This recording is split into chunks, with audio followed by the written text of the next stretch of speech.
So imagine if that snake could grow a mustache.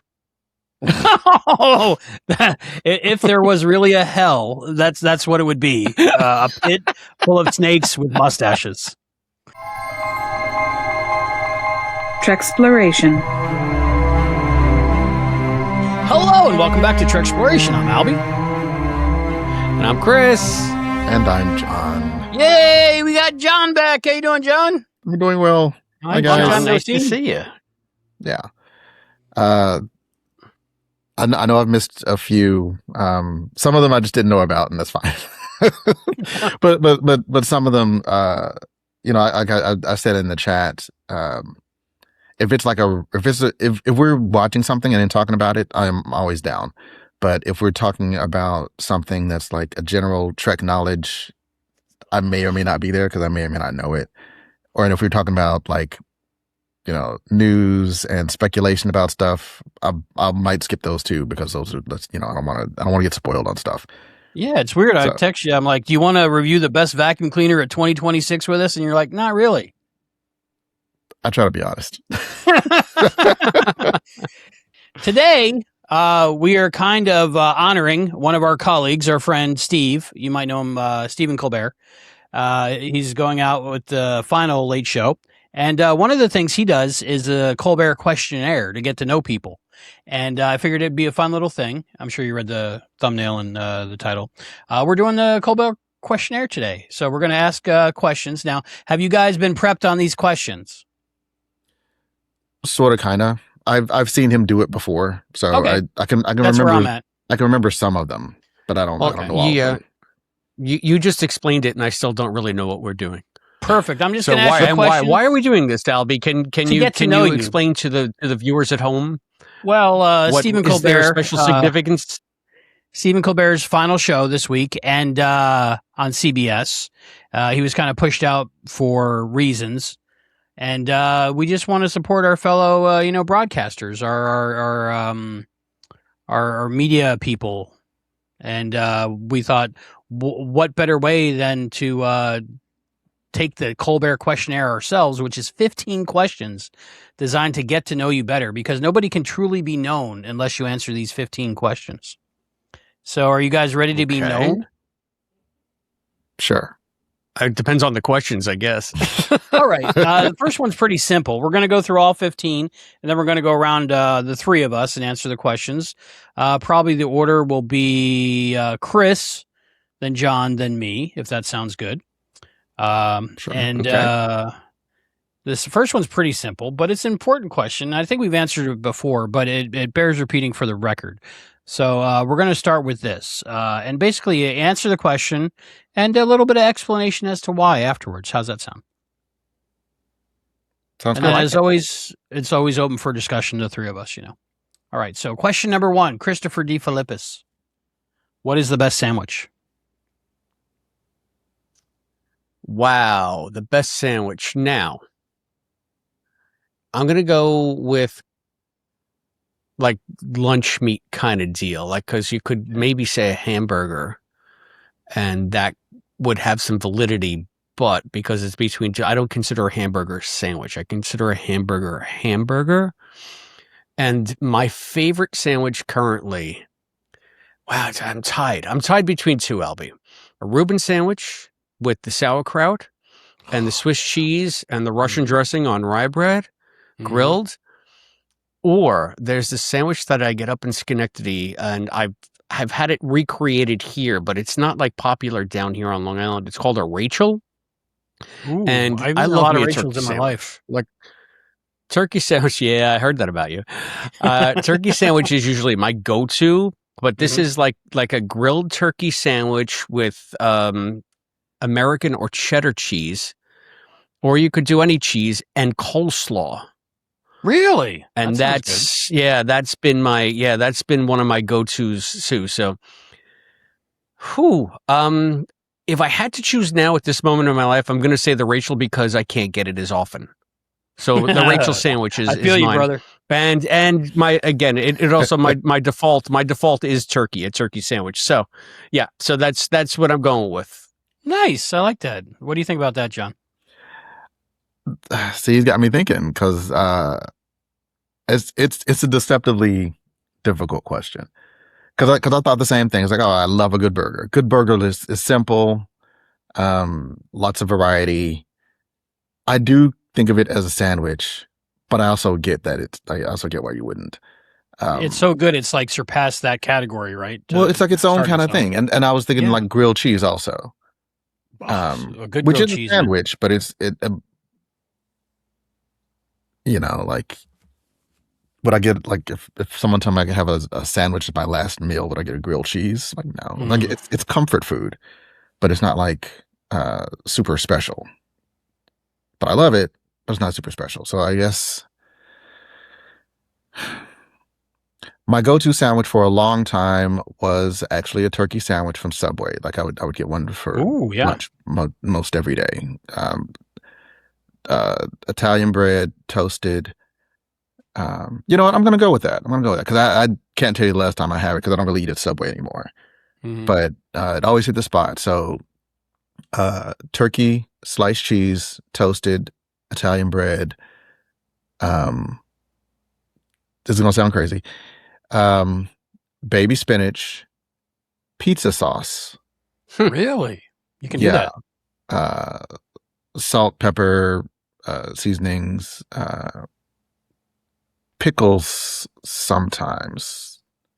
If I do the pizza sauce, then I won't do the pickles. If I do the pickles, then I'll do honey mustard. You like the sweet onion teriyaki sauce at all? Pizza sauce. I don't like the sweet onion. You don't have the pizza options at your Subway? Not that I'm aware of, but I usually I had a go-to at Subway, and I still like it. The thing is, when I eat Subway now, I'm like thirsty for the rest of the day. Like I just can't get enough water. So I don't eat it often, but I still enjoy it when I do eat it. I say pizza sauce, but it's like the meatball sauce. So if you got like a meatball sub. I see. Yeah. So they have the meatballs. I never get meatballs or Italian there. No, I always just get like a cold cut kind of deal. I've probably gotten a meatball sub at some point in my life, but I can't say for sure that I have. So yeah, so I would go with the Subway turkey sandwich. My go-to Subway order is the Italian BMT, extra mayonnaise, oil, vinegar, salt, pepper, oregano, provolone.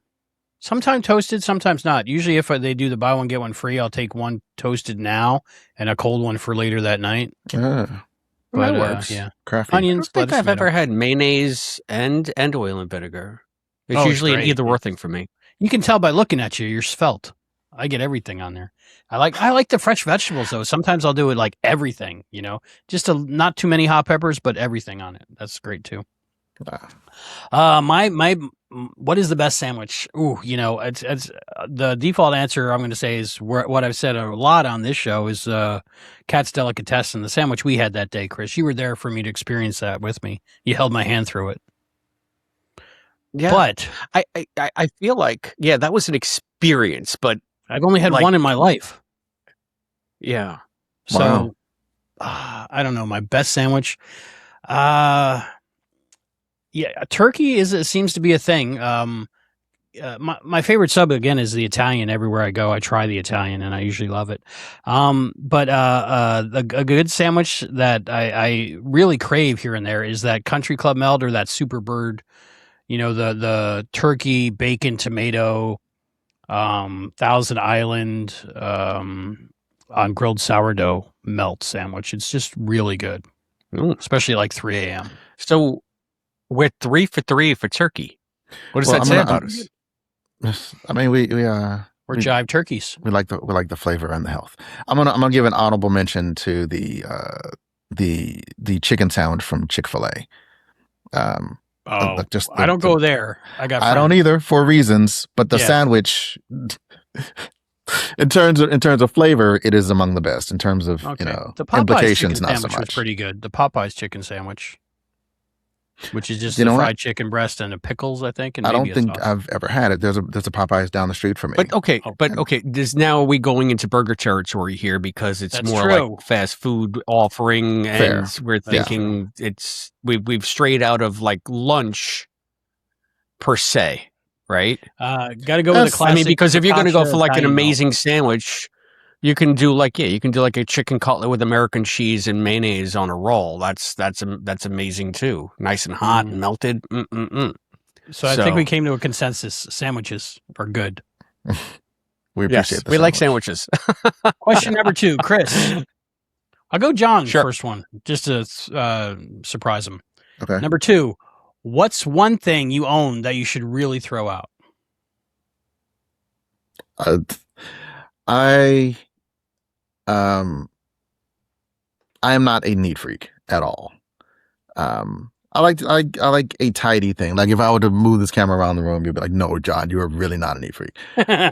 I have an issue with like paperwork, mail, receipts, coupon, like sales papers. I don't like getting the mail. I don't like getting the mail.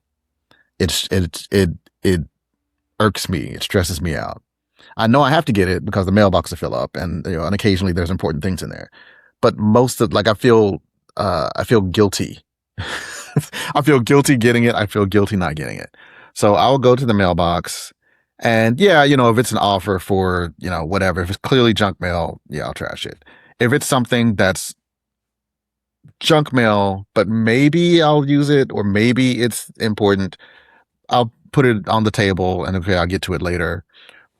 Or it's a receipt for some bill that I've paid because, I don't want anybody to get my information.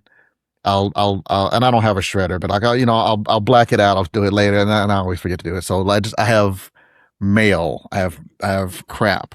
I have paperwork crap that I really just need to get rid of. That's years old because I put it in a bag and I put it in a closet and then I forget about it. So I have lots and lots of stuff like that. That's absolute clutter that I move from sight. So it's not actual clutter. It's clutter beneath the surface that has no reason to be in my space. Cool. I have a receipt problem. You really myself. do know me. That was very revealing about me as a person. I like that. That's what we're doing. We're getting to know you. This thing works. I'm very myself have that problem with receipts. I always saved them forever before our like surveillance society, and I'm usually alone all the time. So I was always scared of getting like accused of a crime I didn't commit. So I wanted the receipt to prove where I was and when, kind of thing. Now you don't need that. Well, and it's also kind of like if I bought the thing, you want to hold on to the receipt for a little while to make sure that, like, if I get like headphones or whatever, okay, well, in case I need to take it back. But it's or this one's got a coupon on it, that'll last for 30 days. So I'll just hold on to it, and then 30 days to join the massive nation of receipts and clutter, and I'll never see it again. I have boxes by year, not big boxes, like a small Amazon box will say like 2013 on it, and I'll put all my receipts in that box, and then so if I need to go back and look, and it served me once because when I got the mortgage for my first house, my credit wasn't really that established because I was very cash and everything. But with all my receipts, the mortgage lady said to me, unless you have all your receipts for the last 7 years, I can't help you. I was like, I'll be right back. So she was able to go through and build a credit history and see that I was never late on any bills and that I always paid everything on time. And that's how I got my house. There you Hoarding. Yay. Chris, what is one thing you own that you should really throw out? And don't say me. Oh, is it throw out like trash, or is Garbage. it like I should get rid of? It says throw out. Give your answer and then we'll judge and let you know. No, because I'm thinking, like there are comic books. I have like tons of comic books that I never will look at again. I should probably get rid, but I wouldn't throw them away, or like that's collectible stuff. Yeah, they call it like de-hauling, like when you clean out your bookshelves from books that you've had for a long time, but you're never going to look at again. And I guess, it's funny you say that. When I was redoing the library the first time, I had to clean out everything, and I found stuff in the bottom of my closet that had mold on it, but it was like stuff from my childhood that I just kept, like a thing that I got from Weebelows when I was in Scouts, and That's as far just as I like made it too. effluvia. Yeah, but effluvia from my childhood that it's just like I just hung on to it because it was mine. And I said to myself, why do I need this? Like, what is it? Who's either I'm going to throw it out now or somebody is going to have to throw it out after I drop dead. So let me just throw it out. And I've become very acutely aware of getting rid of crap. But if we're going to go with, I mean, I think it's kind of the same thing as John. I still have like boxes of like tax returns and stuff that I held, like bank books and stuff, like up in the attic from, you know, the year 2000, I think. It's just like crazy how long you hold on to that stuff and you think you're going to need it. That's another thing that I cleaned out of the closet, and I probably got rid of some of that now because it's all like old defunct accounts and stuff like that. But yeah, I don't want to be boring and say paperwork, but just Thanks. like, yeah, just did. Well, I mean, I don't want to repeat what you're saying. Like, I don't want to be like Sponge, you know? So I left my phone on silent. Hang on here. Yeah. And we're live. For members Yeah, so, and patrons only. For members and patrons, anyway. Those of you who are not watching, you could have watched it live if you were a member or patron. So get on the stick, man. Get on the stick. Yeah.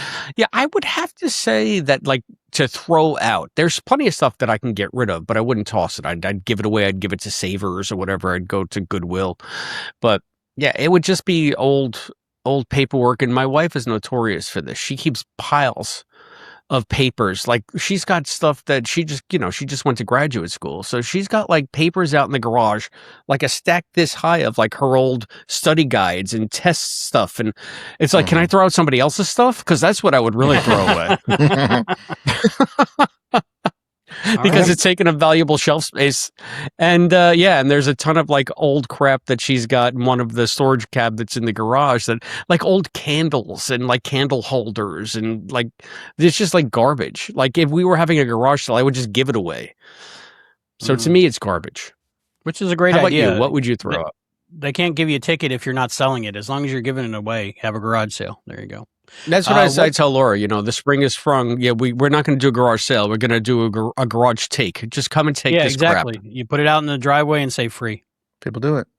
Yeah. So the one thing is, to summarize, Chris, other people's stuff. Errant papers, stacks of papers of my wife's papers.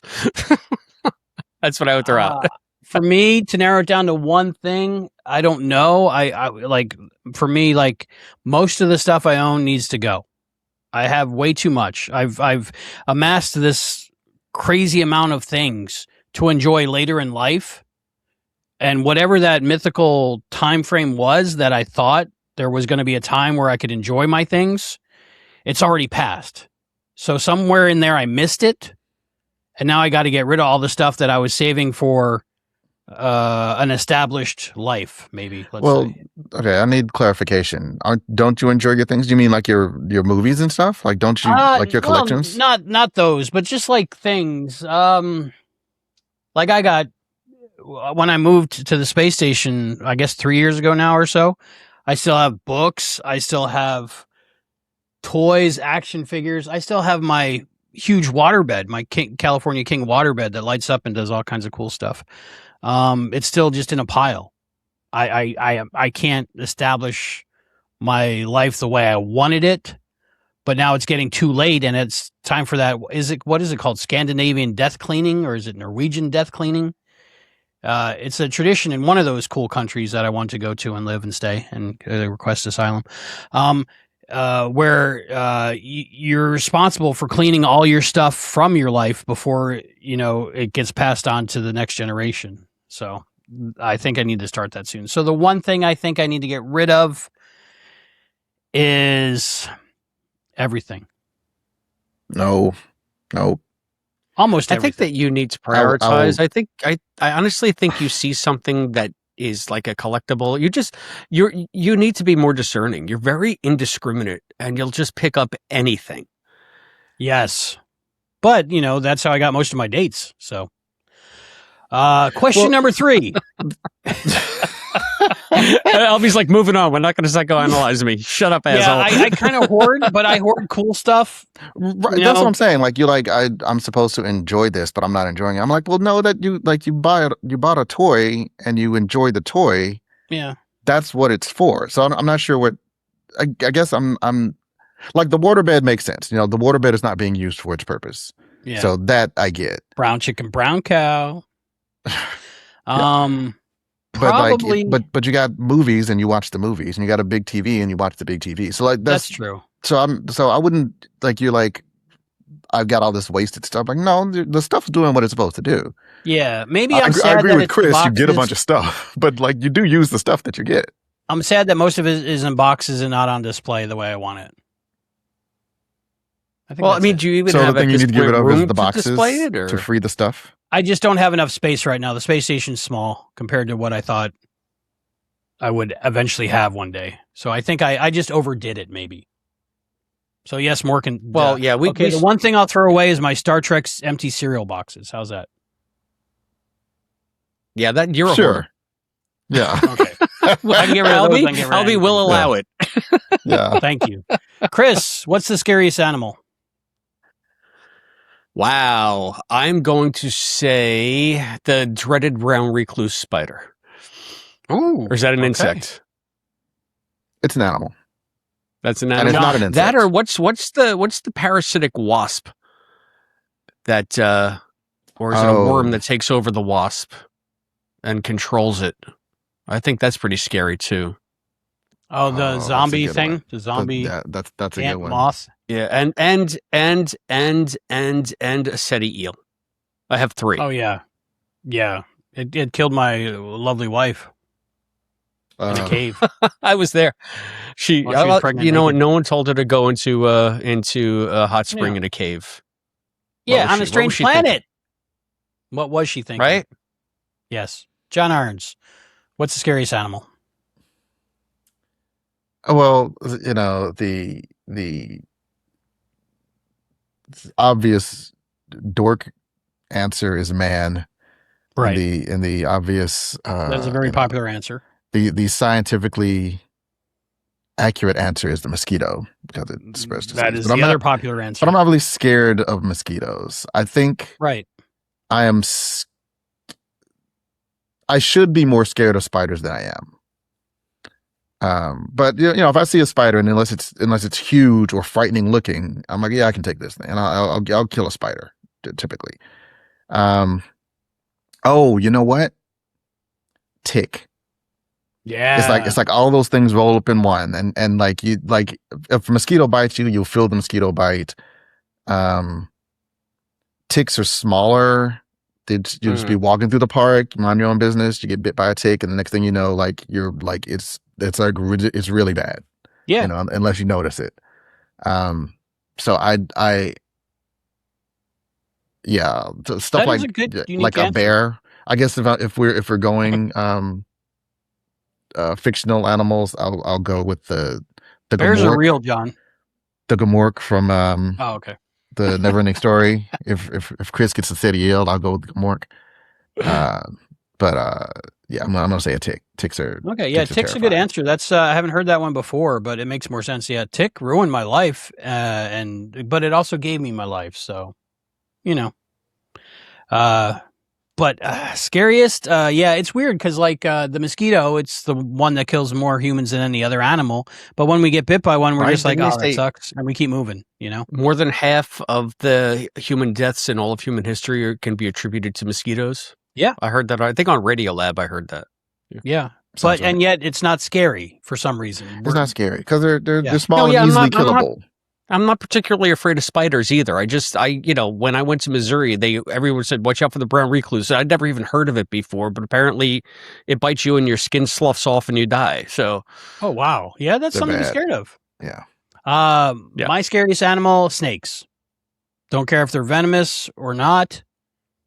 I have a deathly fear reaction where I need to get away now.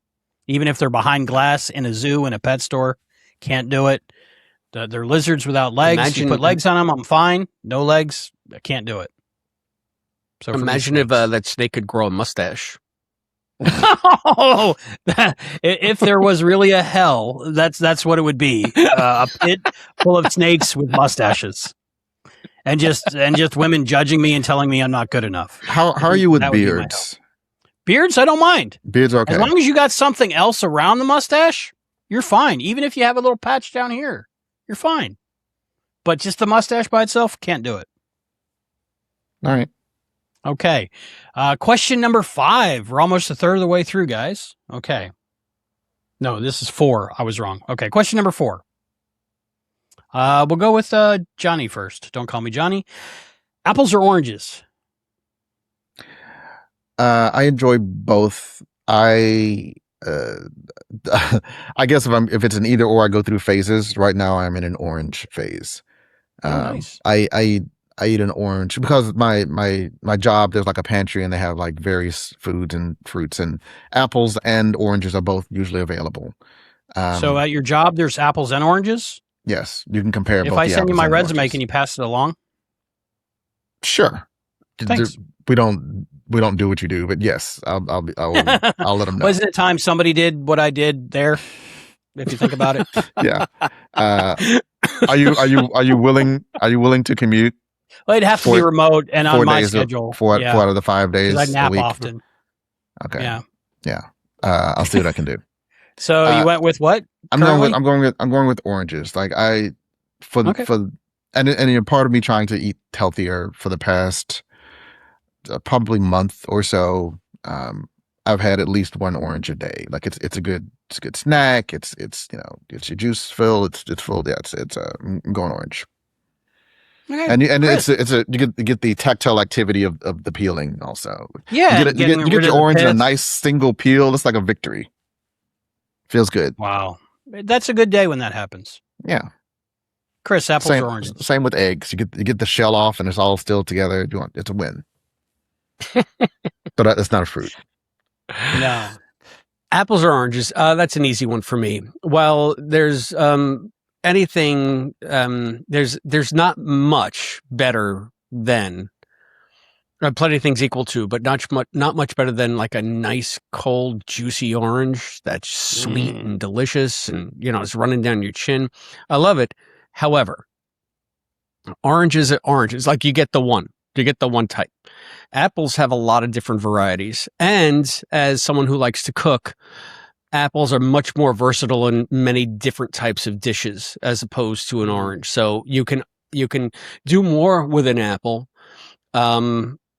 Enjoy it by itself, just like you can enjoy an orange by itself. But I can't see me cooking an orange into something. Like I could maybe the zest, or maybe make a syrup or something like that, which I've done. But apples, you can really just go to town. Like a good Honeycrisp or Granny Smith, love them. I even like Red Delicious, even though they've gotten a bum rap these last couple of years.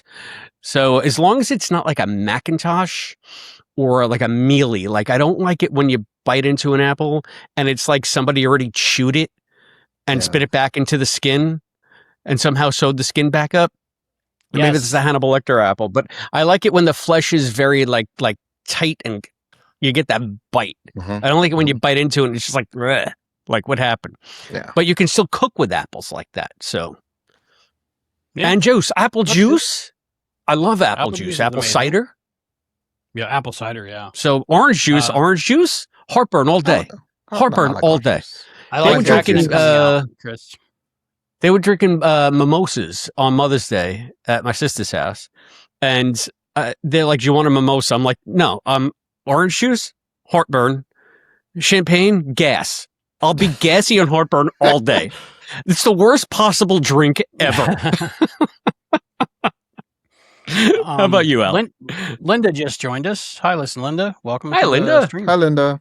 For members and patrons only, and she is one of that. She is a cadet, correct? Listen, Linda. Everybody, listen to Listen, Linda. For the first 10 years of my life, I did eat oranges, but after that, I ate oranges. It has to do with where I was living at the time, I think. Oranges are usually good. Like, I've had more good oranges than bad oranges, but I've had more bad apples than good apples. Because like you're saying, Chris, and it's weird because like that Red Delicious, to me, tastes like sawdust. So I need like a weird like Fuji apple or I like a Fuji. I like a Gala. I like Gala. the really sweet ones. I like. What's that yellow one that's really good? I don't know, but apples are more versatile. But I've been disappointed by more apples in my life than oranges. I love like mandarin oranges on a salad; those are good. Mm-hmm. But That's good. I do enjoy that. I'd have to go with oranges just because there's. I just don't buy apples anymore because, especially when you buy that bag of 5 or 10 pounds of apples and they look amazing and you get them home and they don't taste like anything, and you're like, I just wasted $75. We buy them like 5 at a time in the supermarket individually. Like I don't get a bag Oh, I don't nice. get bags of oranges either. You know, like have you tried the grapple? The apples that taste like grape bubblegum? Those are pretty good. But those are like $4 or $5 each. Nor do I plan to. That's a good point, Albie. I didn't think about it, but because Chris was making his case, I was like, oh yeah, apples are pretty good. But you're right. If you get an orange, you got a fairly good idea what your orange experience is going to be. Yeah, apples can be right? bitter. Apples can be sour, and you can't tell from looking. That's the thing. You Yeah, can kind of tell if an orange mealy, is not dry. going to be. Yeah, they all look the same from the outside. There's no. Linda no said, warning. my There's no neighbor warning has flag. lots of citrus trees that we can pick anytime. When I Nice. first moved to Florida, Wow, there was orange and lemon trees and lime trees everywhere. But then like citrus canker hit, and now you can't find a citrus tree in the state unless it's on a farm. So sad face. We used to have. I don't want to say conspiracy, but so let me get this straight: the food used to be free, and now all of a sudden, yep. Just wait a minute. Some silly disease. Citrus canker? Is that what you called it? That's going to be my heel name in wrestling. The government came through and just tore up every single citrus tree out of everybody's yard, and then 15 years later, they sent people checks for it. It's ridiculous. All right. Okay, Number 5. We'll go with John this time. Have you ever asked someone for their autograph?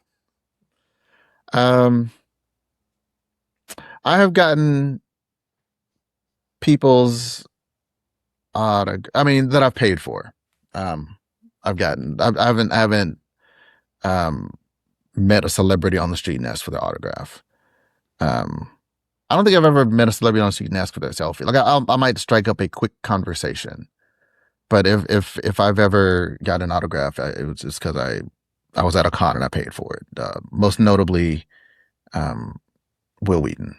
I've gotten his autograph a couple of times, I think. Who did you say?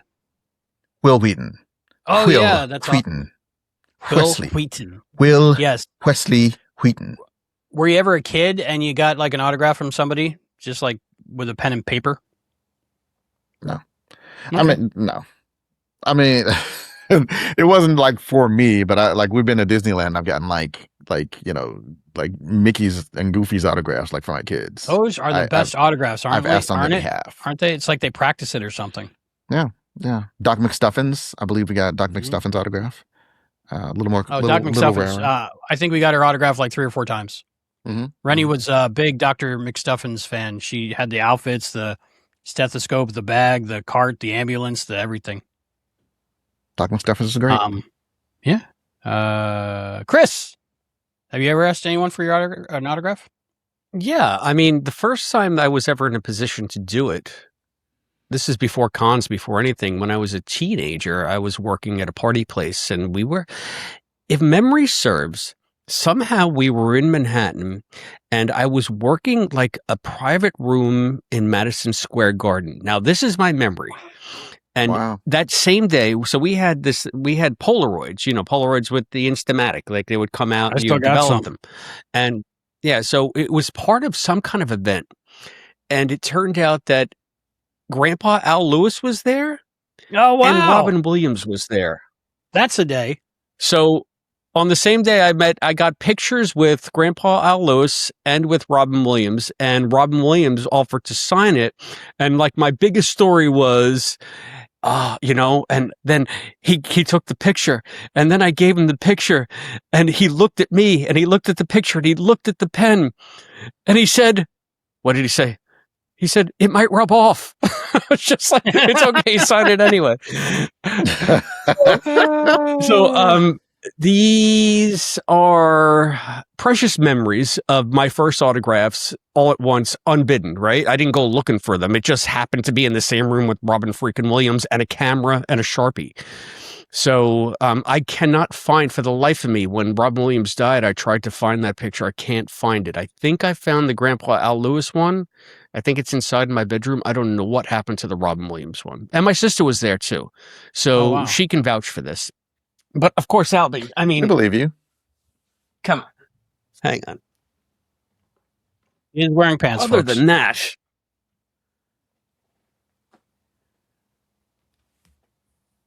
hello. That's an autograph from Scott Bakula, right? So I got an autographed handling from Scott Bakula that I've already showed on this show. So we all know. That's amazing. We all know I'm not shy about asking for autographs, at least not from Scott. And of course, you know, authors signing books and stuff like that. Mm-hmm. Mm-hmm.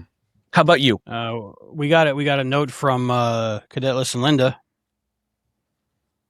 that says she has Dr. Demento's autograph. That's cool. Very He's nice. instrumental in Weird Al Yankovic's career. That's true. How often are you asked for your autograph, Chris? Only when I see you guys, quite frankly. I was going to say, you guys are the only groupies I got. My most valued It is an honor. autograph I have is, of course, Chris's in The Seeker. Yeah, and everything's in relation to Quantum Leap. The QLP, like some of the prizes that we would give away for stuff were autographed copies of my book because I was around to autograph them. But yeah, I mean, it wasn't until I got involved in podcasting and met all of you that I was really, you know, someone solicited me for an autograph since the book had been published anyway. Yeah, I was like, because I've seen it happen. Don't say it doesn't happen. I've seen it happen. Oh no, it's happened. It's happened. I mean, it's phenomenal to me that people recognize me just by my voice from the podcast. John witnessed that too. Yeah. And we were in a room going to see Scott Bakula. So anyway. My most recent autograph was probably Scott Bakula, I think. He autographed the playbill, and I got the autograph of the ingenue of the show, which was exciting as well. But I think my best autograph memory of just asking somebody for an autograph was Andrei Roussimoff, Andre the Giant. I was probably about, I would say 8, because I remember it, but it was after this is back when the WWF at the time went to high school gyms and they did shows. So our local high school had a WWF show, and he was the headliner. And I think I don't remember who he wrestled, but I remember he was the headliner. So he was the main event. And afterwards, when he came out of the building, you know, everybody basically that was in the show was out back waiting for him. So he had to walk through this crowd like he was a Beatle or something, which at the time he kind of was that popular. And I remember standing on top of a car holding a paper up. I don't know what paper it was, with a pen, and he signed it and gave it back to me.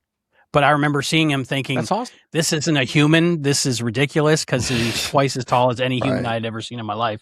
And of course, plus being you're 8, 7, right? Yeah, it makes it that much more ridiculous. But yeah, and he just seemed like a really nice guy. So that was fun. This is pre Princess Bride or post Princess Bride? Before I had seen it. I was 8, so that was probably 83. Yeah, so pre Princess Bride. All right. So let's see.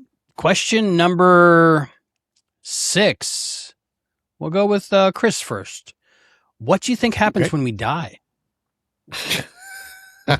Yeah, good. Give that one to Chris. Oh, wow. The logical brain, my cynical, scientific-minded brain says nothing. We end. However, I would love to believe that we go on somehow. I don't think that, you know, there's an old man in the sky that's going to take us in his arms and we're going to meet like all of our dead relatives and stuff like that. That's just wish fulfillment. I really think that you're just meat, because that's all we are now. I mean, we're just a collection of neurons that are firing and collecting into something that we express as a consciousness. somehow. I think that we could preserve that if we, through the singularity, do plastinate your brain, get your connectome. I even have a book called Connectome. I'd recommend it highly. But where if you could map all of your neural network, your entire neural network, there's no reason why you couldn't scan it into a sophisticated computer and make an AI consciousness that is indistinguishable from you now. So there could be versions of you that go on, but when you're dead, I feel like you're dead. Like, I don't think that really anything happens. One of the greatest books series that I read, I found some first editions when we were in Kalamazoo at Scott's ceremony. Spin, Access, and Vortex by Robert Charles Wilson. He doesn't really talk about death per se, but just these levels of awareness and consciousness that just keep on growing and growing and growing. And by the end of the trilogy, I was blown away by, there's always more. There's always something higher. So when you think about it, we only live in 3 dimensions or 4 dimensions here. That's all we can perceive, but that doesn't mean that that's all there is. So maybe when I say we go on some way, maybe there's some facet of ourselves that we don't even know about because we're not equipped to perceive it, yet it's still there because we exist in 11 dimensions, really. Yeah. So who knows? Who knows? I like to say who knows. The practical part of me says we're worm food. John, what do you think happens when we die? I think, and it's a stretch to say I think this happens. Let's say this is my working theory. I am also agnostic. I don't necessarily believe in God. I don't necessarily say there's not a God because I don't know. I'm agnostic. My theory is actually very similar to The Good Place. And I can't remember if you and I talked about this, Albie, when you did the one-on-one. We might have. Me. That was good. New episode's coming out soon, by the way. A conversation with Albie on YouTube. Make sure you subscribe. Conversation with Albie. It was. Got a very interesting one coming up. I thought I was known then, but nothing like this. I didn't ask the 15 questions. You didn't ask the questions. So I think my theory is just like the body is this collection of stuff, and it is broken down over time. After you die, it's broken down, and the components, the ingredients are recycled. I think that there is also a spiritual self. I think there is a neural you that that exists in the mind and the body. I think there is there's an energy you, because you hear about the phantom limb syndrome. I still feel like it's there. I think part of it's there. I think, excuse me, over time, I think when you die, the spiritual you or the energy you is still collected. It's still together, and over time it dissipates, and the amount of time it takes, is who knows what that's based on. Like maybe it's force of will, maybe it's just your astrological sign, the amount of love you have, or is love for you. Who knows? But I think here's my far-flung theory. In the moment that you die, in the moment that you as you cease, everything that is created in that moment gets a little piece of you. I think everything gets recycled. I think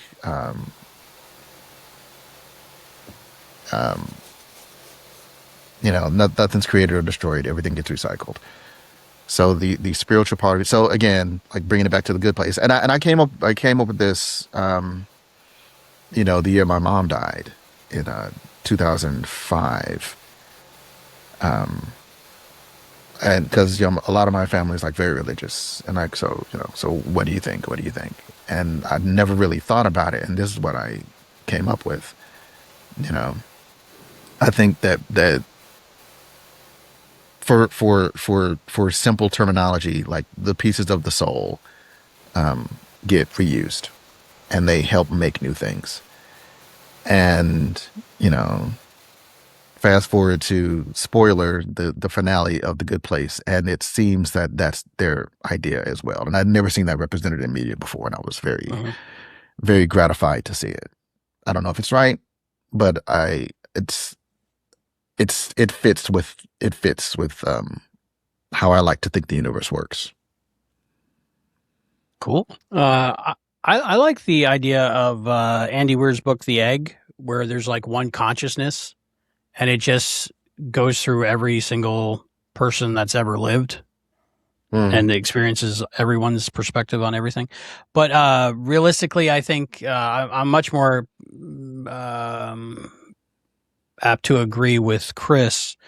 Having a near-death experience from the inside out, what it was like was a little scary, a little darkness, focusing on what mattered in life, and like a reassuring feeling that everything was okay, that it all was okay.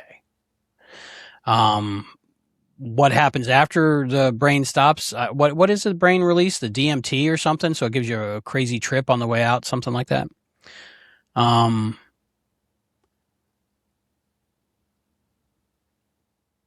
I don't think anything happens after. I think it's just that's the end of the story. That's the end of the story. Because like, where's the line? Is it the the spider that gets crushed? Does he go on? Probably not. Do we go on? Probably not. But what is it? You're not truly dead until the last person forgets you or something that knew you. Yeah.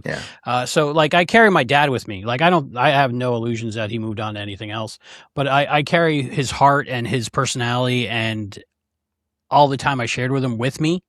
So like sometimes I'll talk to his memory and I'll know exactly what he would have said, for advice here and there or something like that.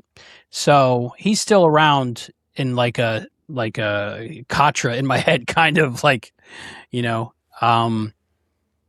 but I think the best we can hope for is just like the people that loved us and really cared about us through our life, take us with them a little bit, But yeah, I think it's just like sleep. I think, what happened when you wake up and you fell asleep and you were asleep for 8 hours? What happened that 8 hours? Nothing.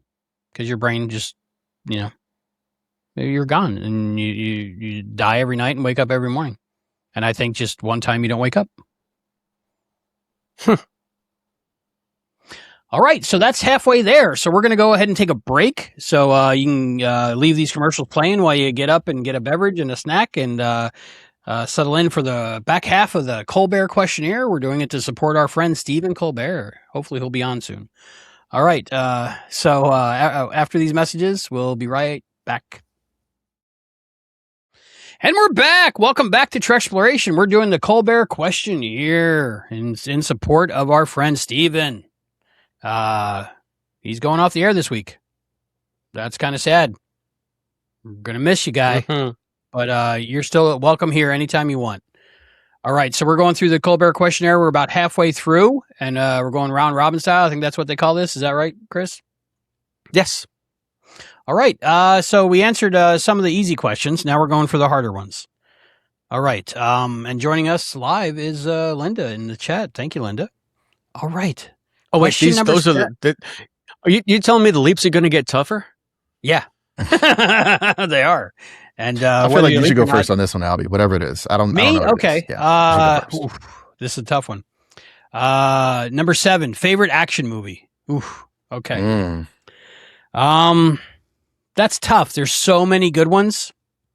My heart wants to say Indiana Jones, Raiders of the Lost Ark. Because that's one of my happy places. Like I could put that on and I'm a kid again and I have no worries in the world. But, is that more an adventure movie? I don't know. But my brain keeps going to my favorite action movie is got to be the Robert Picardo classic, Total Recall. If you remember that one. With Arnold. I think Arnold was in it as well, and Sharon Stone. Totally recall that one. Yeah, totally recall that. And I like the idea of getting what you did there, John. Yeah, so I'll have to go with Total Recall. I have it on every format that exists. And I think it was like my first 4K Blu-ray, which was a gift from Rennie. And I think I have it on my first Blu-ray was, I think, that as well, which was another gift that I got for Christmas. And of course, I always get the format before I get the player to do it. But those are the first ones I watch on the new format. So, yeah, and it's just a fun movie. And there's a lady with 3 boobs, and she's who did she play on Next Generation? She was the one that bumped into Captain Picard and spilled coffee on him. Okay, didn't know that. Yeah. I'll think of her name and shout it out later. John, favorite action movie? I agree with you. That is a tough one.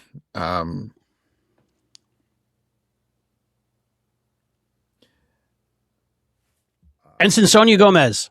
I got it. Man of your word. I think I'm gonna go with Terminator 2. Oh man, that's so good. Yeah. I think Terminator 2. Because can I change my answer? No, I'll stick with I mean, I guess you can, but like you shouldn't. Yeah, Terminator 2 is one of the best movies ever made. It delighted on every level. And I was thinking, okay, well, do I want to do The Matrix? Because it's also like, you know, dumb action is great, but you know, smart action is better. And for the most part, The Matrix definitely I consider smart action.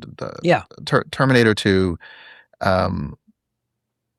Terminator 2 just kind of worked on every level. The only other movie I was thinking maybe as an option would be Avengers Endgame, but that relied on so much, you know, because I've seen those things, it did have that effect on me for it. But you know, that relied on so much that you had to have seen for it to work the way it did. And I guess technically Terminator 2 relied on Terminator, but yeah, I'm going Terminator 2. I like it.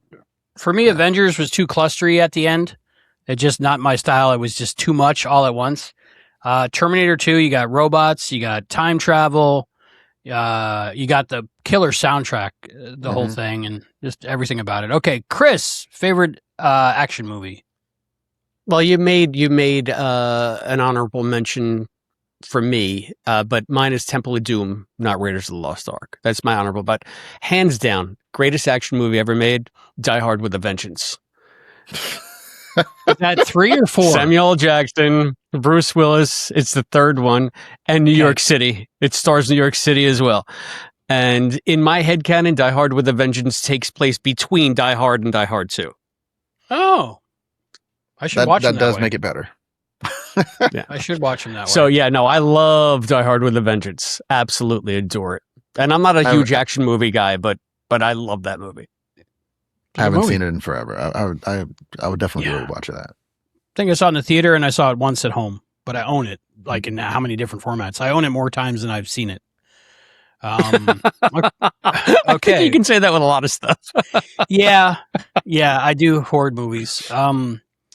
But who's laughing now with these high streaming prices, right? Okay. Yeah. I can watch any movie from the 90s anytime I want. Okay. Chris, window or aisle? Oh, window.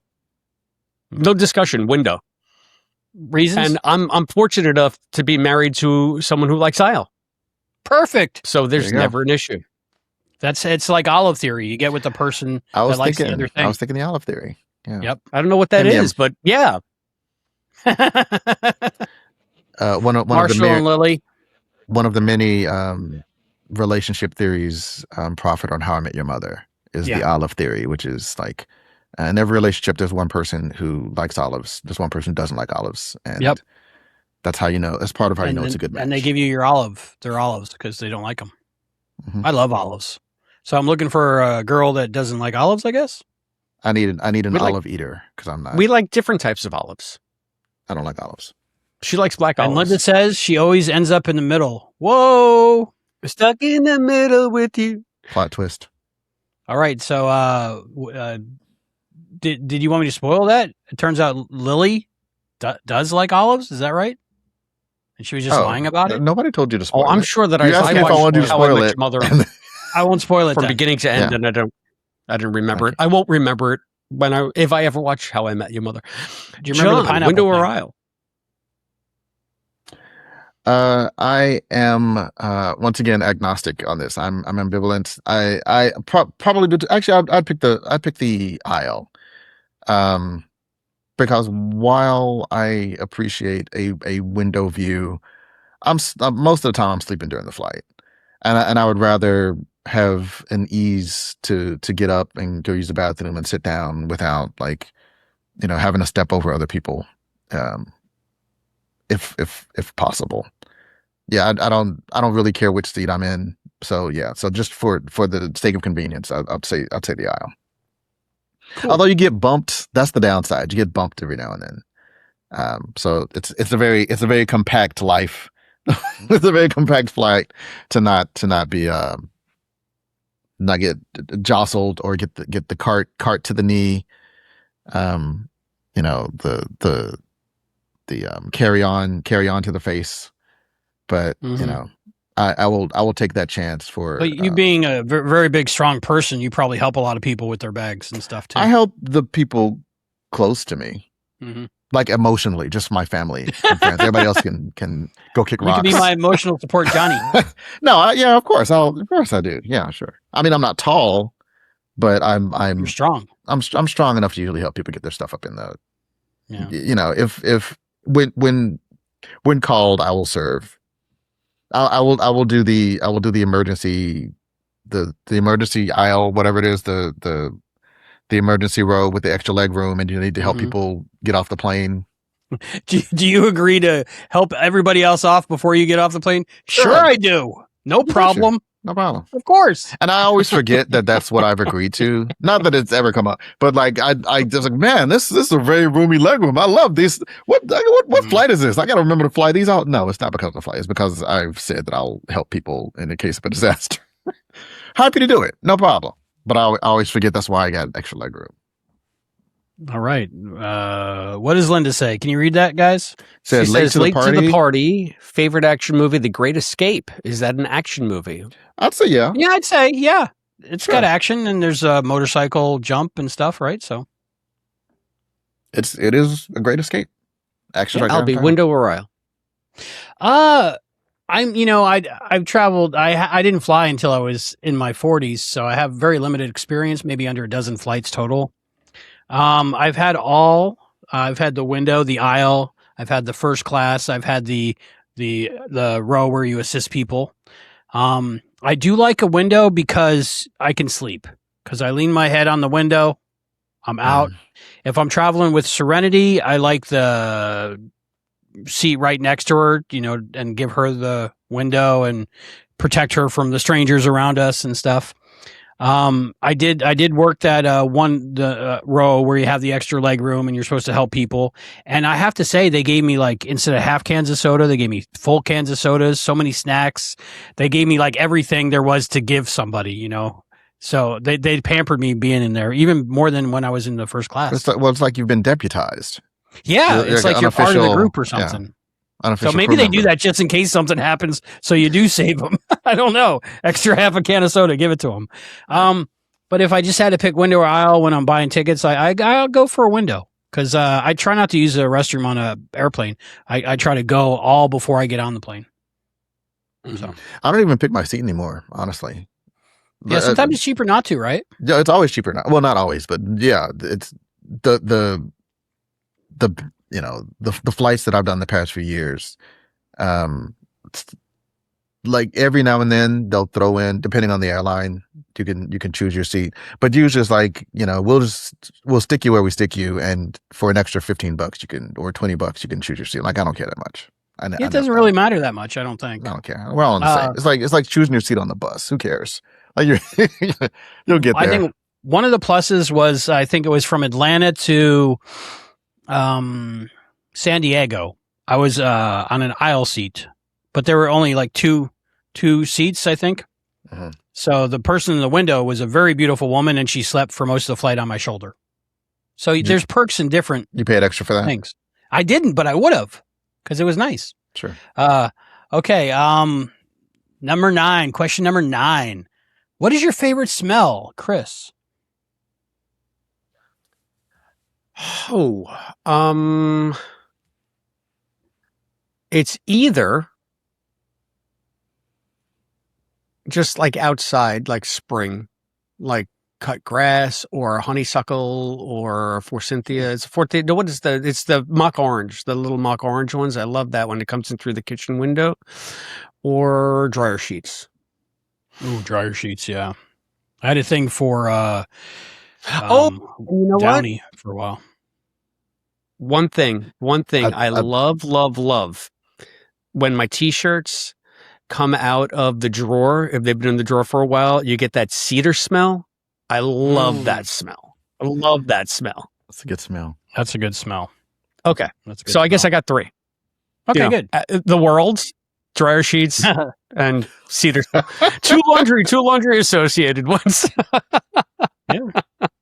Mr. John Irons. That was actually the first. I was like, yeah, I'm pretty basic, just like freshly laundered, like the fresh scent, the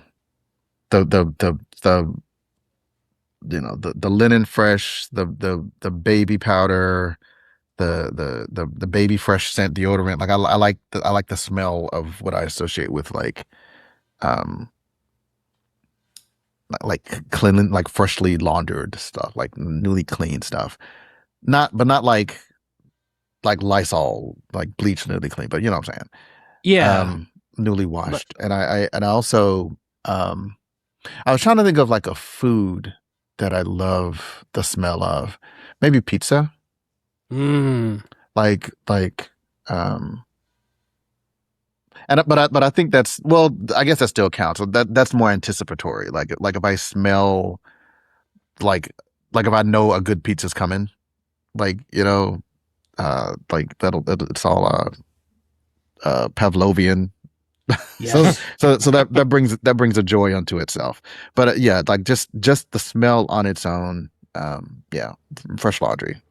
Nice. Like Linda says freshly brewed coffee first thing in the morning. That's pretty good.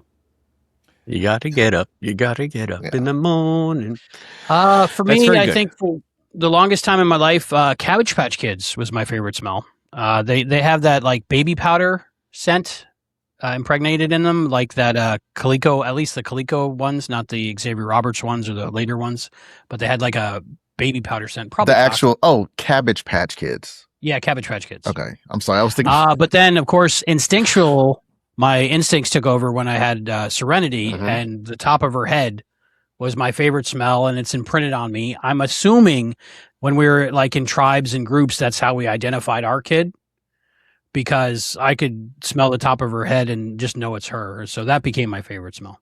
I did think the baby smell is nice, but I think it's like all the other kind of the period of having a baby, like all of your senses are attuned to baby care. They're all alert and working. Yeah, but now that I'm out of that phase, that smell doesn't have the same power over me. So it's It was like you said, it was very biologically fueled. It's some kind of mechanism that we know why it exists, but not maybe how it works.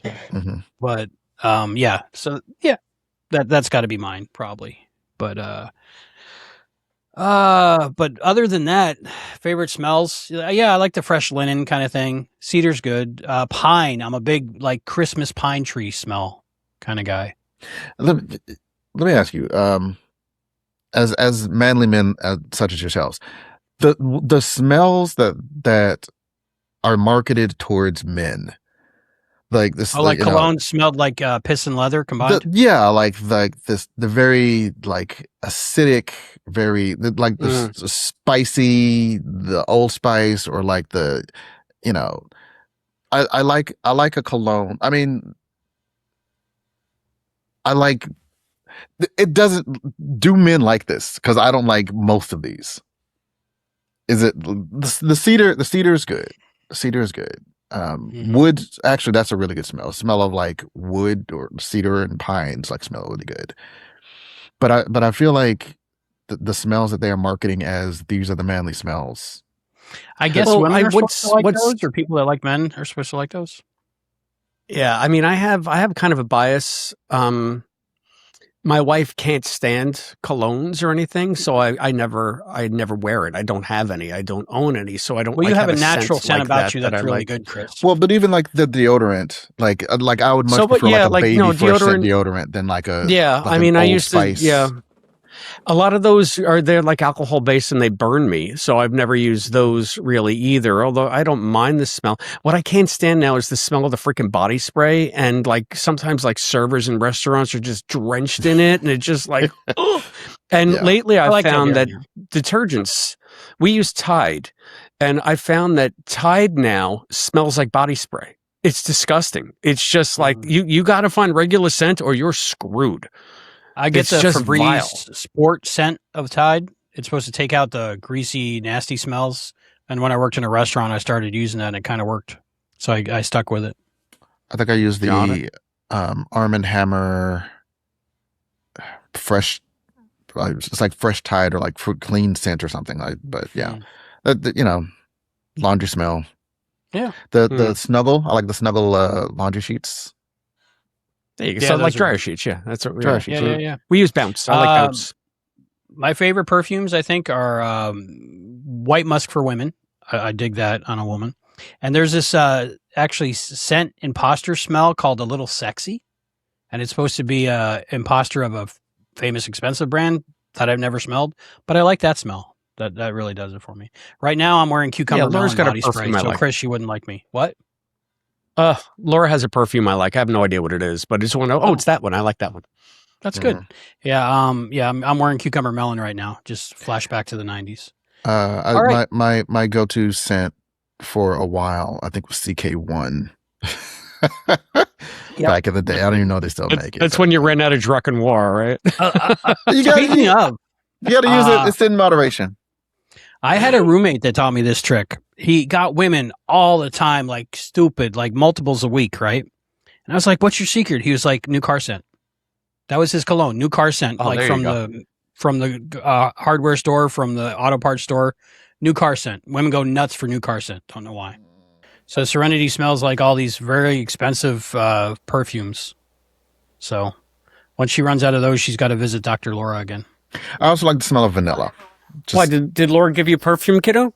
Yes. Tons, and she always smells wonderful now. Oh, good. Yay. Yeah. My Ray. favorite one that I use is fresh laundry smell, like fresh, clean laundry smell. It's so good. It's very popular. Cool. It's very popular on this podcast. You know what? Dr. Laura's got great taste. Look who she Yes. married. I mean, look at you. Right, exactly. See, I beat you to it. All right, so that brings us to our next question, which is kind of similar but different. Chris, what is your least favorite smell? Wow. I mean, besides the obvious, Oh crap! Yeah, probably vomit. And like there's times in the dead of summer when you go down to the bay, some areas of the bay, and just the overwhelming stench of like decay and dead fish and like Atlantic algae. City scent. Algae, yeah. Sometimes it gets so bad that you can almost choke on it. But I would have to say, if you had it, yeah, vomit. How about you, John? Me? Yeah. I'm going to bypass the obvious. So that's there's poop, vomit, like any. Yeah, any of those are the standards. all the all that stuff. I will agree with you about. I don't know if it's still like this, but New York subway in the summer, because there's always this lingering funk of urine. Oh my God! And Yeah, it's body already odor. started. It's already started. Yeah. It's but- urine season. Yeah, it's urine season. urine and body funk season. But I'm going to actually, I want to give a controversial answer here. I'm going to give a controversial answer because I know for many people this is their favorite smell, but this is gonna be my answer because I encounter this all the time. I don't encounter poop and pee smell all the time, but like the smell of coffee. I understand because I love the smell of fresh coffee, but we drink coffee so much, like sometimes I'll leave a cup like on the windowsill behind me when I'm watching TV, and like as it gets cold, just the smell of that old cold cup of coffee can turn your stomach. It's not. I do not like the smell of coffee, and people and now it's so part of the culture. People want to meet in coffee shops. People hang out in coffee shops. You know, you go in the morning, the coffee is brewing. I don't have to go to the subway, but there's no escaping the smell of coffee. As a person who interacts with society, and it's because it's not everybody, but so many people like legit love it, and so like. I don't want to ruin everybody's fun and be like, oh, coffee sucks. Like, that's fine. Like, people, yes, exactly. Like Linda, who said it was her favorite smell. I'm so sorry. I'm so sorry. I know now that. You ruined it for her. Now she's going to feel guilty about how you feel about it when she has a coffee in the morning. I hate to put this huge burden on the bond that we have as podcaster and listener, but I know I stand in the minority on this, and that's okay. But I do not like the smell of it. And it is not like I will never drink coffee. I'll have coffee like maybe once a year. I'll get kind of a craving, or I'm like really, really tired at work, and my regular Coke Zero is not going to do it, and I gotta, I'll go get a cup of coffee. Sometimes, but most of the time, it is an oppressive, bean-filled blanket in my life. Yeah. Oh, Linda and I loves guess the smell of coffee, but not don't coffee love the breath smell of on weed. someone else. Oh, I can't stand the smell of weed. Wow, I think actually you smell of just Times surpassed Square. vomit. The smell You of can't Times get away Square. from the stink of weed anymore. I don't mind the smell because I dated a lot of hippie girls in my time, so I got used to it. Oh, The it turns skunk my smell is stomach. pretty bad. Oh, it makes I don't me. like the smell of Makes me weed. And nauseous. so like even before it was kind of legal everywhere, people would like when I had my apartment before I got married, people were like, hey, it's okay if we smoke. Like, I don't have a problem with you smoking. Like, morally, I don't care. Legally, I don't care. But it stinks. So no, you got to take it outside. Yeah. Yeah. Well, that's what they make little gummy bears for now, so you don't have to smell it. It's in so much that doesn't smell like weed. You don't have to get the weed that smells like weed. Right. You can get the good like cigars smell like fruit now. You can get weed that does that.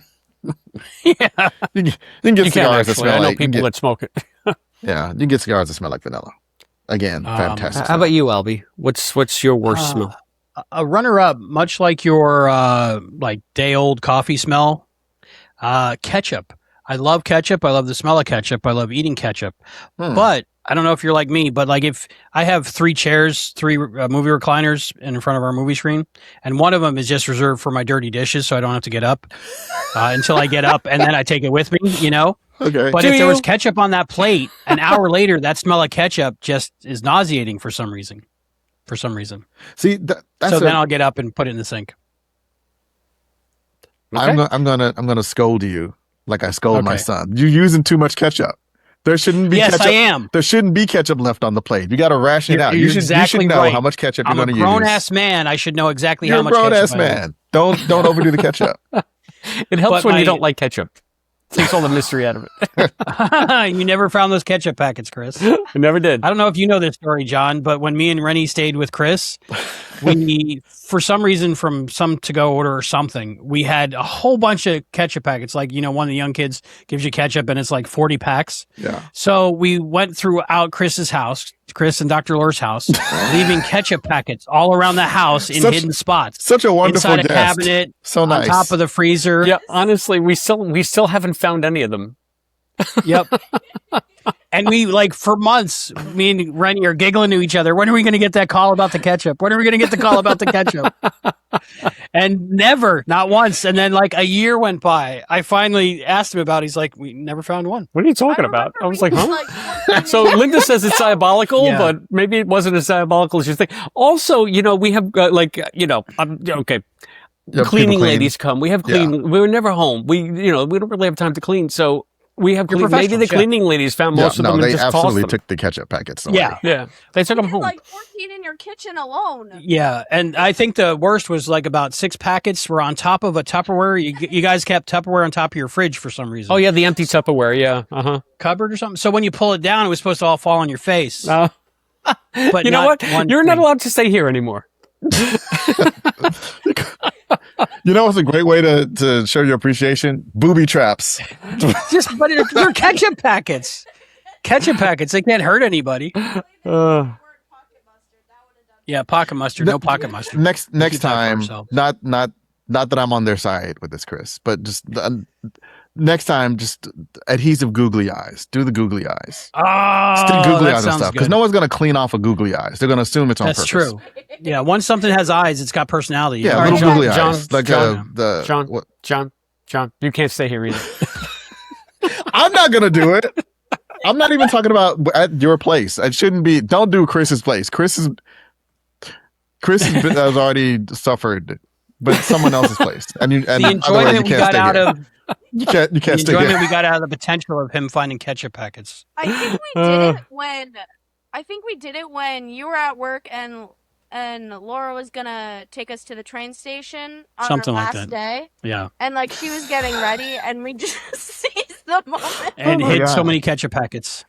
Listen, if I come across, I'll take a picture. Thanks There for you letting go. me stay here. Oh, you don't mind giving me a ride to the train? Awesome. Just turn your back for a minute and let me ruin your house. Well, we're giving gifts. These are gifts, Wow. right? Of ketchup packets. All right, It's what's an the next appreciation. question?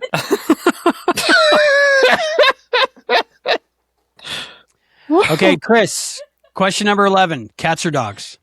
I Dogs. think I know the answer. Dogs. There's not even a discussion. Dogs. Full stop. All right, Mr. John Irons. Dogs are better. I have a cat. I was Chris. Like dogs, obviously no discussion. I have a cat now. I appreciate cats as well. Cats don't need you. Cats aren't pets as much as they are cohabitants. Roommates? Yeah. Not even roommates. Roommates have obligations. Let's put it this way: I can't sit in like a hotel lobby with a roaring fire, a martini, a book, and a cat on my lap. Unless you're a supervillain. But I can with Penelope. Yeah. And Lil before her. I feel like dogs appreciate your presence more than cats do, and they're less likely to just, they're more sane. Dogs. I don't dislike cats the way I used to, but dogs. I don't dislike cats. I love looking at dogs. I love hugging dogs. I don't think I could own a dog because there's a lot of work involved, going outside a couple times a day, that kind of thing. Dog pool, I'm absolutely in love with. If I got an opportunity to get a dog that looked like dog pool, I'd probably take that. But I would say pigs. That's my answer. No, 'Cause Wow. no, pigs are like the perfect pet. They're No. clean. They don't stink. no. You don't get to pick they do their some business random animal. outside. Dogs or cats, man. I would have to go dogs because yes, they can eat you, but they won't.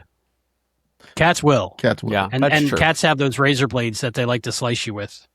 Puppy yoga, Linda says. Puppy yoga. Okay, that's a good answer. Yeah, I Cats or dogs, think, puppy I yoga. don't have anything against cats. I'm just we didn't grow up with pets, and my all of my negative connotations, or I should say this, the experience I've had indirectly with cats have been negative. Like moving into an apartment when I was in school where the bedroom that I had to stay in for a year just stunk like cat piss the entire time. That is a problem. That Because is a they had problem. cats there that just sprayed and sprayed and sprayed and sprayed, and you could not get rid of the smell. So like that kind of stuff. And they shed a lot too. So my wife is allergic to hair. So that's why we have dogs with fur, because it doesn't shed, or is it the other way around? I'm not sure. But that more hypoallergenic, you can at least get a dog breed that's like that. I don't know if you can get a cat that's like that. You can get a hairless cat. It's probably I guess. I've had a hairless rat before. That was cool. Her name was Amy. So sometimes pet hair bothers me. I don't know if it's an allergy or what it is, but Penny and Crystal didn't affect me at all. Yeah, That's they're part of the reason why we have dogs like that. Yeah. Aside from the fact that Penny's just so goddamn adorable.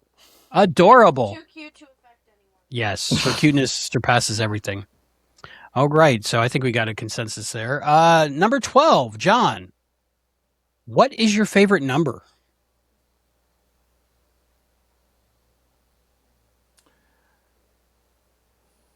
I can't say.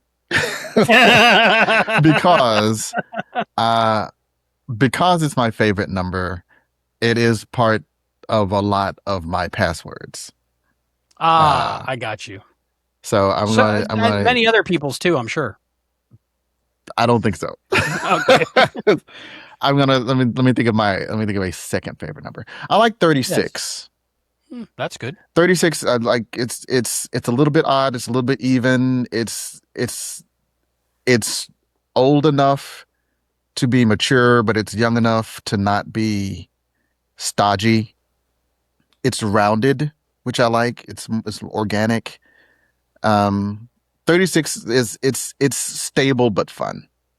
Wait, are you associating it with age, or is it just the number itself? It's the vibe that I get from the number 36. Wow. In Do you what taste font, it though, too? John? Does it taste like purple? No. I'm just saying that you're very, very weirdly specific about this. It just if seems 36 like had a taste, it would be saltwater taffy. When I was a kid, I was very much, the letters had personalities, the numbers had personalities,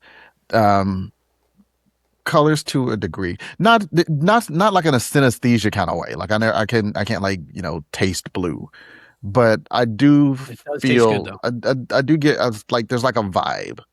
Like 5 is a very different vibe from 0. 4 is a very different. 4 and 12 are kind of the same. I don't need to go into it. I can't even. It's not even like a thing that I can explain. It's just vibes. 36 is a good number. cool. Okay, Chris. For whatever reason, well, no, there are 2 reasons. 11 has always been my favorite number. I used to think, I'll tell you why, because my last name, everybody was always like, you have such a long last name, DeFilippis, it's hard to pronounce, it's hard to spell if you don't know how to spell it or pronounce it. But then I realized my first name is actually longer than my last name. There are 11 letters in Christopher, only 10 letters in DeFilippis. And it also happens to be the number of letters in my favorite fictional character. Ged's name before, he got his name Ged was Sparrowhawk. So Sparrowhawk also has 11 letters. What is that from? Wizard of Earthsea. Uh-huh. So yeah, it's very simple. And I formed that idea when I was young. So 11 has always been traditionally like my number. How about you, Albie? In my younger days, my favorite number was 34A. That was like my favorite number ever. I hit it in all my projects and everything I did. But of course, after I became a dad, my favorite number became 23 or 823 because that's her birthday. So in a lot of my work, there'll be a hidden 823 in the video somewhere, even in the audio. I don't know about this, John, because you do a lot of editing. But you know how there's like the background noise in a WAV file? I'll actually take like an eraser and put an 823 in the audio file. And a lot of times, even after it's compressed to MP3, the number will stick in there if you open it in a waveform thing. Mm-hmm. So yeah, 823. So 23. I'm going to go with 23 because of my daughter. In honor of my daughter.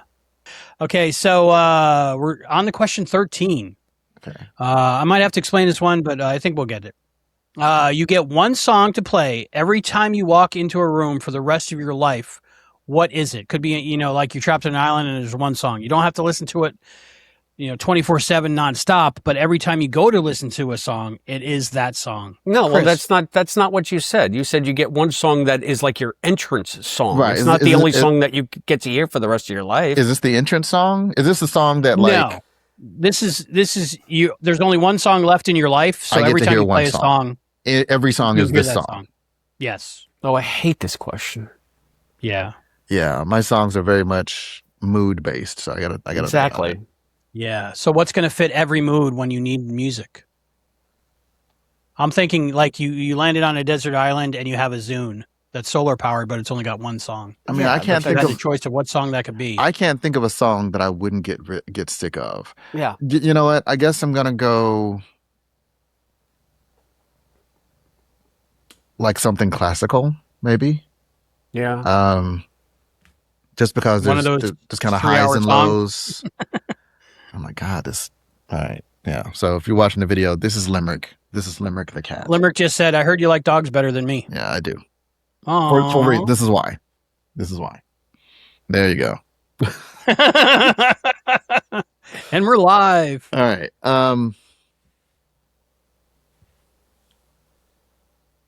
You know what? Ode to Joy.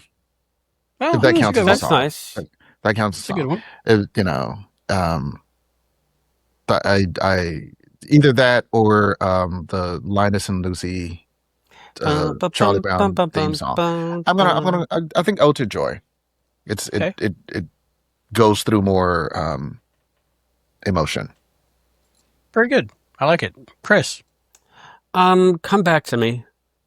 You Okay. first. This is maybe the toughest one so far. I'm thinking of one that pretty much every mood I would enjoy, and something long enough to not be like a short, just repeat, like 2-minute song. I'm thinking maybe November Rain. Oh, that's a good one. Guns N' Roses. Uh-huh. That's kind of like the perfect song in my book. I really like it. It's a symphonic. It's rocks. It's got some highs, some lows, and it's got some meaning somewhere in there. So I'd go November Rain, Guns N' Roses. Okay. Chris. It's tough for me. I'm gonna bet it's an opera. Yeah. I mean, if I had to pick, I mean, like my favorite opera, as we know, is Traviata. There's Violetta right there. But I know so much of Traviata. There's so many parts. So can I have an entire opera? Or is it just, No. can it only be like one aria? Can it be like a combination? Like, because like I would say like if I had to choose, like maybe the Ave Maria from Verdi's Otello, because it always makes me cry. But there's a whole build up to it as well that makes that part that affects me. No, it's different Ave Maria, but it's the part that affects me because it contrasts the part that came before. It goes into that part. Or the mad scene from Lucia di Lammermoor, which is like 4 or 5 different parts altogether, or like the entire second act of Sonnambula. I mean, there are so many that You're on the right track there. So I don't know. You saying I'm putting people to sleep, Albie? You son of a No, bitch. not at all. What does Linda say? Linda says I would go classical too. I think the Moldau by Smetana. I'm sorry, I'm a rube. I don't know. Did I say that right? I don't know what she's talking about. I think I'll have to listen to that she's one making later fun of me. No, I think we're just. I don't want to look it up. I would look it up. I got a cat in my lap, and it's impeding my keyboard access. Like, Yeah, you know what? I'm gonna do the mad scene from Lucia di Lammermoor. No offense to Violetta, but None taken. Okay, Rennie wants to answer. So if I were, does it have to be a song or just an audio track? I think my question. music, at least. Yeah. Well, it does include music through the entire background of it. I would have to go with the Treksploration episode. The watch-along fomentary, that would have to be my favorite. It features all 3 of your voices. Yes, John, you're at the beginning. I was like, was I on that? I don't think I did that. Yes, you are Yeah. at the beginning. We interrupt this this regularly scheduled program. I've heard it too many times, but I literally play that audio track to go to sleep every night. I have heard it so many times. I've watched it so many times. I can quote so many things from that one episode, and It's absolutely my favorite. So if I had to answer, it would be that one because I would laugh, and I never get tired of it. So Okay, that that's a good answer. That's a really good answer. That's a really good answer. I was like, But man, it I does should have have picked. music at the beginning. It does. And a little bit of Christmas music in the background. Yeah. So technically, it does count as a song. Okay, we'll take it. We'll take it. Thank you. If you expanded it to podcast, Chris's favorite podcast is the interview he did with me. I love that. I love that interview. Love that one. All right, question number 14. Yes, this is the first question repeated, but it's important because we've got to know each other and we've got to think about it. What is your favorite sandwich, John? You just blow my mind. I don't. I'm gonna say hamburger. Okay. Since apparently rules mean nothing. Okay. I think a really good medium well cheeseburger, lettuce, extra pickles, ketchup, mustard, slice of pineapple, maybe a little A1, and optional bacon and or fried egg. That's this is the stuff that I would eat if I didn't care about my heart or cholesterol at all. So like if I ate it. If I'm eating just for the taste, like this. Do you do the lettuce, tomato, pickle, all that stuff? Onion? I don't do onion. Tomato, I'll take or leave. Lettuce, lettuce and definitely pickle. Usually extra pickle. Are you a sweet pickle or a dill pickle kind of guy? Dill pickle. Hamburger chips for the hamburger. Okay, you pass the test. Chris, what is your favorite sandwich? We're going to go with a freshly made, perfectly paninied Cuban with the mustard and the pickle, and it's juicy and it's hot and it's crispy. Well, are we talking like the 7-Eleven one? Ooh. No, we're talking an actual sandwich. Okay. Linda says leftover Thanksgiving turkey sandwich. I do love a good turkey sandwich. Yeah, that is better good. known as a The Thanksgiving turkey sandwich is. Now, where do we fall on Thanksgiving sandwich? Because I was into those for a while, but sometimes when you get them out, it's like they put stovetop on them, and all you taste is stovetop stuffing. But I love the salt with the turkey and the sweetness of the cranberry together. Wait, what do you mean? Where do we fall? You mean like if someone puts all the Thanksgiving foods? Yeah, Thanksgiving sandwich. You've never had that before, where they put like all of the fixings from Thanksgiving like on a sandwich. I'm there. I've had it. It's good. It's you got to get the right percentages of stuff, but yeah, you can do it. Yeah, you do One it of well. the best parts of Thanksgiving is the Thanksgiving sandwich afterwards. Yeah, just all the leftovers. You take like a scoopful of each, and you put it on some bread. Mm-hmm. Yeah. You gotta get the cranberry sauce. Right. So Linda, are you talking about a Thanksgiving sandwich or just like a straight like sliced turkey? I think she's Thanksgiving because you got to have the stuffing, you got to have the cranberry. I do put mayo on. You got to have also. the gravy. You know, you need the gravy. I don't think gravy too. Yeah, it's like Oh yeah, gravy. Oh, just turkey. She wants Yeah. just turkey. Linda's Oh, just turkey. So like the fresh baked roasted turkey. So you're back with us in a 10 minutes in when we all said turkey was our favorite sandwich. Turkey sandwich. What's yours? Mine is going to be the Italian melt on a focaccia bun with tomato mayo and all the Italian meats and some provolone. Provolone. That's Oh my God, provolone and salami together. What a combo! It's good. Yeah, Some have you ever had pepperoni. tomato mayo? You take like a marinara and you mix it with mayonnaise. It's really good. I don't do mayo with my sauce. I don't. I mean, like for me, mayo is for like turkey and roast beef. I'm not saying you're wrong, Albie. I'm just saying that in my reality, you could put mustard on like Italian cold cuts, or oil and vinegar, but they were never like a mayo thing. Lately, I've been putting mayo on my hot dogs even because I've just completely given up. But it's good. It's really good. And I realized I didn't answer my least favorite smell, lobster. Okay, lobster. then. Oh, And it's only one gender of the lobster. I have some kind of genetic thing that makes me nauseous at the smell of one gender of a lobster, but I don't know which one it is. Somebody tell us down below. you don't know which one it is? No, but it's like either the male or the female has some kind of scent that I can't stand after it's cooked. Never even Linda's heard of going that. to Italy this summer, so she may change her mind. She's going to Italy. That's where they make Right. real food. Favorite sandwich? Right. She might I have might a bump good... into Chris there. He's always sending us pictures where he's like at the Coliseum and stuff. So Me, Chris? okay, huh? Me? Yeah, Or another Chris? Yeah, you. What are you talking Yeah, you. You're like, look, I'm on I've top never of the been to Eiffel Italy in Tower. my life. Really? I thought you just went. You've been to 22 of the 23 different countries in the world. He's got the Italy in him. Yes, That's what you're thinking of. that's what I've heard of. Okay, Do you have hey, Albie, do you have any yes. Italy in you? Would you like to? Got a little But I want some. Italian in you, don't you? Old joke still works. Chris, what number am I thinking of? 47. No. John, this is number 15, by the way, the question. John, what number am I thinking of? Well, you were thinking of 15 about 8 seconds ago. Right, but that's not the answer. Oh, is it 69?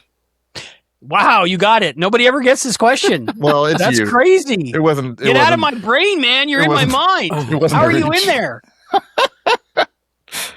Linda said 2. We're just thinking of 2. All right, so that wraps up the Colbert Questionnaire. Any thoughts on the way our friend Stephen was done dirty? I was wondering, you were kind of, he got off the air because of reasons. I'm like, we're not going to talk about what happened? Like, no. Yeah, what happened? Basically, he does, so Stephen Colbert has made a recent career of being a political satirist for maybe, past 20 plus years. It's kind of his thing. So he satirized a politician who didn't like it. Turns out the politician is a big baby jerk Face. Yeah, and I'm being so polite. I'm being so polite Yes. in my words, and pressured the fact that everybody knows who I'm talking about by saying he's a big baby jerk should tell you all you need to know. So he pressured the FCC or is it CBS, right? CBS Paramount allegedly. Yeah, Something. to have to compel him to be taken off the air. The reason given is financial reason. Like, yeah, the financial reason is that they don't want to anger the people who give them money. So his show was being canceled. This happened 4 months ago. Yeah. So it's been a slow walk to the gallows, and this week I think Thursday is Thursday the 21st will be his last. Something like that, yeah. Will be his last. He's rumored to have Clooney on. He wouldn't tell me in the text thread. Clooney? Yeah. No, Clooney wouldn't tell you, or Colbert wouldn't tell you. Oh, Colbert wouldn't. I'm not connected with Clooney at all. He keeps things close to the chest. Yeah. It's I got one thing he from him. keeps it secret. He keeps it safe. That one's for you, Steven. Yeah. He's all right. Anyway. Linda says, "Do you think he's going to reboot the Colbert Report?" I don't think so, personally, just because I feel like he's kind of like he's like I just as an artist comedian. I think he did that for like 10 years. Like I think for him it's like I've already done that. Yeah, and the Daily Show is still out there doing their thing, which is similar. But you got to remember, the Colbert Report was more of a satirization of right-wing media. He was a fake right-wing host. Now the right-wing media has gone so freaking gonzo. I mean, there's just nothing left to... There's no room they're for parodying satire. themselves. Yeah, there used to be some kind of line that you could cross at one point, but all of that's been obliterated. So I hope he goes back to Broadway for a little bit. He was great in Company, if you saw that. I've heard, and I don't know if this is the only thing he's doing, and I don't even know if this is true, but that he is working on a Lord of the Rings. Like he is writing a Lord of the Rings prequel or something. It's not a prequel. You know what it is? It's the chapters in the Fellowship of the Ring between when Gandalf told Bilbo or Frodo that he actually has the One Ring to the point where Frodo flees. There's like a whole section in book 1 that they glossed right over. So I think what he's doing is he's going to bring... I don't understand how that's a movie, But that's from But what don't I say it's gonna be understand. That's what he's going to be. That's what he's going to be bringing to life. That section of the Fellowship that just didn't really make the cut in Peter Jackson's version. It'll be a film or like a Amazon series It's or a something? film, as far as I know. It's a film. Theatrical I'm sure it'll release, be a hit. Like, yeah. because like people like us will see it, you know, Colbert fans will see it, and just even if I weren't a Lord of the Rings guy, and I kind of am a little bit, but not like a lot. Like, honestly, just to support him, I would probably go see it. And Well, he's Same. he's a Tolkien scholar. Like Yeah. Colbert knows everything about Tolkien. So Anytime anybody mentions it on the show, he'll go down the rabbit hole and just keep going until they tell him to stop. yeah. Yeah. So I wish I was. I like guess that. it's in good hands. Yeah, I think so. I could see him to answer your question. To go back to your question, Linda, I could see him rebooting the character, like for a skit or for a bit, or like I could see him like showing up on SNL or like that. Mhm. Like he's like if he hosts SNL, I could see him doing a Colbert Report skit. Mhm. But as far as like a full-fledged show or like a regular thing, I'd be inclined to doubt it. Yeah, it's. I'm just sad that his voice is silenced because it's important to have people, you know, in the public eye saying what needs to be said about things. I mean, he's still a celebrity. Like I don't know if I would say Yeah. his voice is silenced. His show is canceled, but Yeah, he's muffled a little bit. They were Yeah. trying to, but they didn't succeed. They took his platform. yeah. Anytime he wants to put something out there, he can still put it out there. But it was just blatant retribution for getting And everybody like, knows jokes. it. So. But his latest videos on YouTube have all been hitting about 1 million, so that's great. So it is getting out there. So he's got a huge platform, even if it's on that. Yeah. Mhm. So I he mean, could just he's- make his own thing. He's And his it could own be the top thing. personality. So the fact that he was on like a late night I feel like late night talk shows are anachronistic anyway. Who the hell watches them anymore? Mm-hmm. Yeah. I just watched the clips on YouTube. Exactly. Basically. Exactly. Yeah. So I he do could too, just but do that anyway. I But guess. you don't have to choose anymore. You used to have to choose between the 5, and now you just watch all the monologues, and then you watch the guests you like, you know, and then you're done. But then you get the sense of everything. But I'll be there, probably watching live for the first time, the last time. So it'll be interesting. Well, it's the end of yet another era. Yeah, but we still got Jimmy, and who else is on Strike Force 5? Seth. Seth and John Oliver.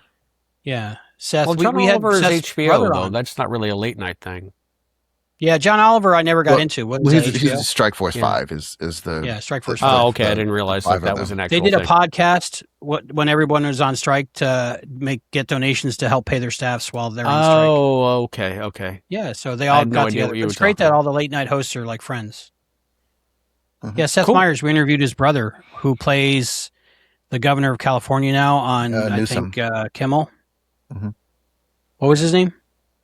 I don't know his actual name, but he plays Gavin Newsom. Yeah, he plays Gavin Newsom. We interviewed him. So every time I see him on there, I'm like, hey, we talked to that guy. It's pretty good.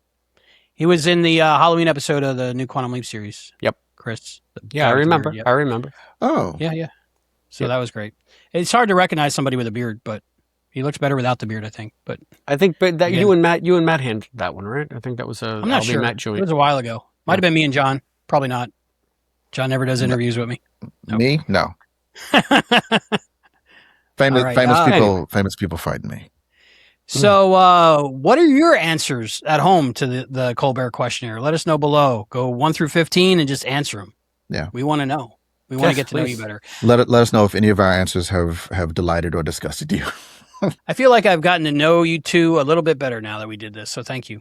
Oh, thank you. It was fun. Chris and John, you are known. Come on, Albie. You knew all the ansers before they came out of my mouth, and I knew all Most your answers of them, except before. what your favorite aria was. But now I know. Well, I didn't say it was my favorite aria. I said if I had just to the one. only had one to listen to, I was I trying to got think you. of ones with very, a lot of moving parts that You're could right. stay November fresh. Rain's not my favorite song, but it's the one. Yeah, I get you. You know what I mean? get you.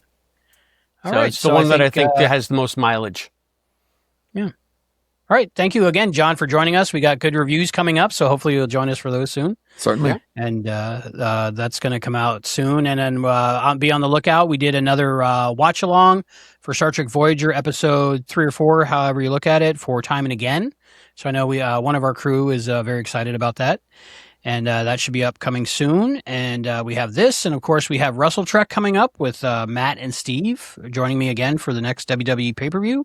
So we got a lot of things coming up. And if you didn't see the video on the reviewing Hallmark ornaments, make sure you check that out. It's already out on our channel. And if you want to see Chris and I get ready for the Met Gala and our Get Ready With Me video, that's also on our channel.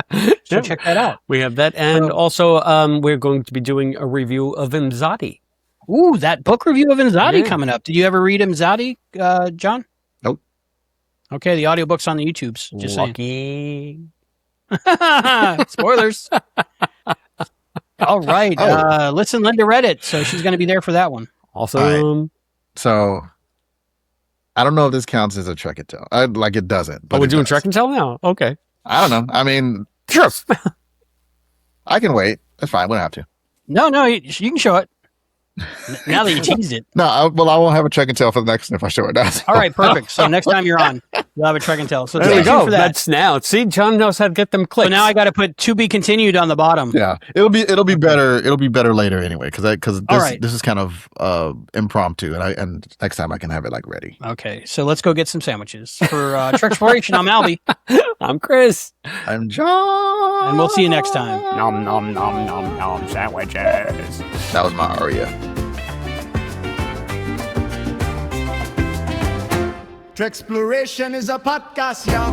Chris and Albie and sometimes John talking Trek all night and day, making no sense along the way. Published author of the Seeker book, father of Serenity, former cook. The beautiful John Irons is our friend. When we get together, it never ends. Original series and next gen. Captain Archer is our friend. Albie loves Voyager in DS9. Archer is our friend. Chris watches Enterprise all the time. Archer is our friend. New episodes, they come and go. On Star Trek is our favorite show. We get guests we can't afford. If you are new, then welcome aboard. It's Albie's only job, so donate well. Like and subscribe and ring that bell.